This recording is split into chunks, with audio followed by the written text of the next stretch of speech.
Welcome mga ka-airgun. So gagawa tayo ngayon ng isang maliit na airgun. Ito na siya guys. So hindi yan yung tubo niya. May tubo pa yung maliit, yung matador ang bala.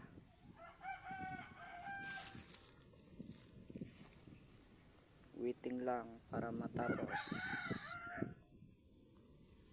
So meron pa akong isa guys. Puksihan ko na.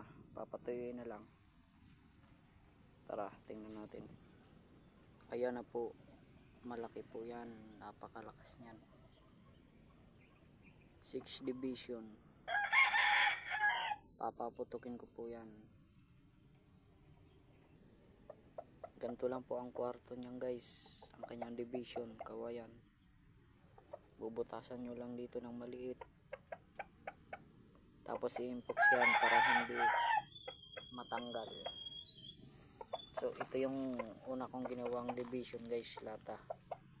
So nayuyupi kaya tinanggal ko. Ito guys, kung gusto niyo gumawa ng airgun, ganito i-division nyo. Matibay.